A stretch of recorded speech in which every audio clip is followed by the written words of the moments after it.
Torahbox.com pour la diffusion du judaïsme francophone vous retransmet un enseignement du Rav David Brezacher.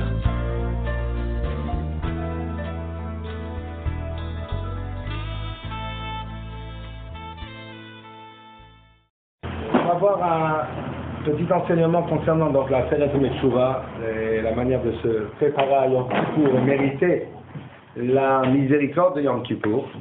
Lorsqu'on regarde dans Shulchan Aruch, on a la halachot de Rosh Hashanah, ensuite on a Ilchot Yom Kippour qui débute avec le Seder de Erev Yom Kippour, donc la mitzvah de manger la veille de Kippour, et on a deux simanim concernant la Seret Metshuva. Siman Tafresh Bet, où il y a un paragraphe assez long, et Siman Tafresh Gimel, où il y a un autre paragraphe.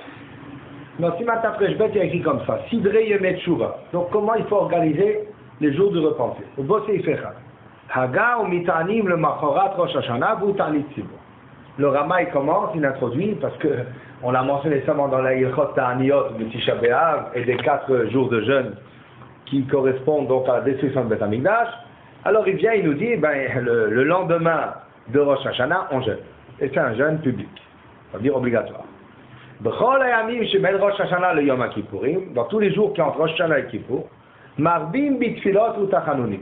On intensifie les prières et les supplications, puisque dans les Rishonim c'est déjà rapporté qu'il y a certains qui ne faisaient les splichot que pendant la fête Metshuva. Il y a différentes coutumes qui sont rapportées dans le Ran, dans la fête Rosh Hashanah, certains qui faisaient tout le mois d'Elul, certains qui faisaient juste avant, et certains qui ne faisaient qu'à partir de Rosh Hashanah.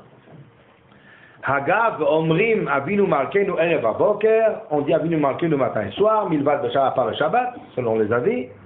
Vafilu imchal mila she'en omrim tachanun, et même dans le cas où il y a une brit mila et on ne fait pas les supplications, afilu omrim avinu malkeinu.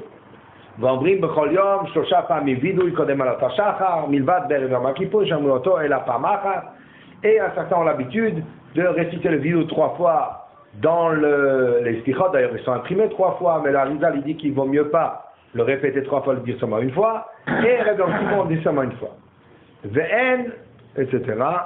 Bon.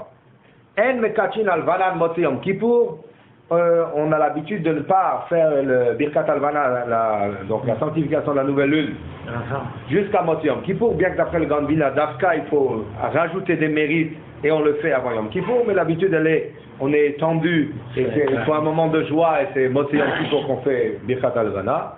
Ve Shabbat, c'est Ben Rosh Hashanah Yom Kippour, Amina Glomar Bo, Tzidkat Tzedek.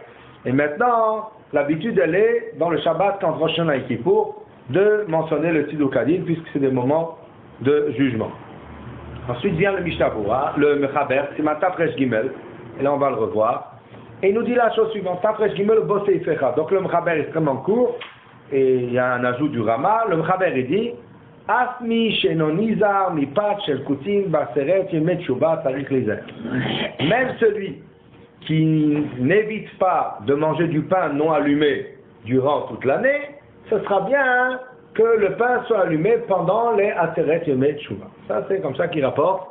Ça vient du Tour Beshem Abu Ha'ezri, ça vient d'Ayrushalmi, de faire quelque chose de supplémentaire pendant la Seret Metshuva. Le Rama il vient, il dit, V'yesh le chol adam, le chapes ou le paspesh b'ma'asav, un homme il doit chercher, fouiller dans ses actions, v'lashuv même, la Seret Metshuva, et se repentir durant les 10 jours de pénitence, v'safek avera yoter tshuva ma'avera vadaït, et lorsque j'ai un doute si j'ai transgressé quelque chose ou non, alors il faut faire encore plus attention qu'une avéra qui est certaine, parce qu'un homme a plus de remords sur ce qu'il fait avoir transgressé que sur ce qu'il pense ne pas avoir transgressé.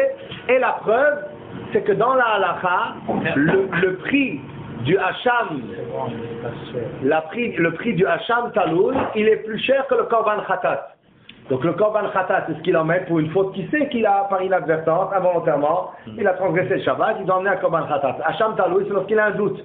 Et bien le prix du hacham taloul, il est plus grand que celui du khatat, parce qu'il faut qu'il paye de sa personne et de son porte-monnaie pour prendre conscience que peut-être il y a une faute, parce qu'un homme il veut vite effacer, et c'est pour ça qu'il dit le Rama qu'il faut plus faire teshuva là où on n'est pas sûr qu'on a fauté que là où on est sûr qu'on a fauté, parce que là au moins on a de vrais remords et là-bas on cherche à le balayer sous le tapis et on n'essaye pas à se dire que peut-être il y a quelque chose à vérifier et que ce n'est pas si nickel et si net que cela.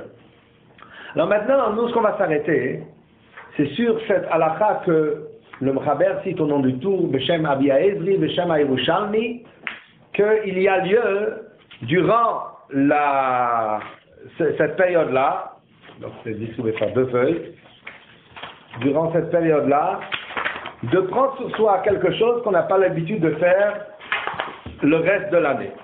Alors bien sûr que la question qu'on se pose, c'est est-ce que ce changement marque un changement à partir de maintenant?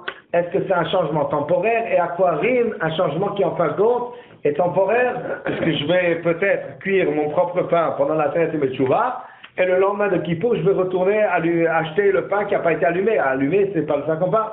Donc en fin de compte, à quoi ça rime de prétendre à un surplus de piété si en fin de compte, ce n'est pas quelque chose qui engage la personne d'une manière régulière? Ça, c'est la grande question. Alors là-dessus, on va voir qu'il y a 2 manières de comprendre les choses. Rav Dessler, lorsqu'il parle sur l'Hitraskut shel Elul, qui est la préparation déjà de Teshuvah dans le mois d'Elul, la plus forte raison dans les jours entre Rosh Hashanah et Kippour, il dit comme ça. Ha'etza shinui ma'aseh, ça veut dire comme ça. D'une manière concrète, ça veut dire que pour marquer un changement, l'homme il doit avoir un repère. Ce repère-là, c'est une concrétisation de cette volonté de changer dans l'action. Et à partir du moment où il a montré cela, la suite peut construire. Rester au niveau du vague et au niveau de l'abstrait, s'il n'y a pas quelque chose de concret qui s'est fait, c'est pas quelque chose qui va l'emmener. Et il dit que c'est ça en réalité. L'idée qu'il y a écrit ici, c'est vrai que je vais changer après, mais ici je vais m'atteler à faire quelque chose qui va marquer un changement. Ça va m'aider à construire sur ce changement concret, même si en fin de compte ce changement-là il ne va pas rester. Mais mon changement à moi d'attitude, il va être pour toute l'année. Donc c'est simplement une aide pour arriver à concrétiser ma transformation. Ça c'est ce qu'il explique à Besser. Il dit comme ça. Manuchal, on va voir le 2e paragraphe. Non, peut-être le premier. Ha'etza shinui ma'aseh. Le conseil c'est changer d'action.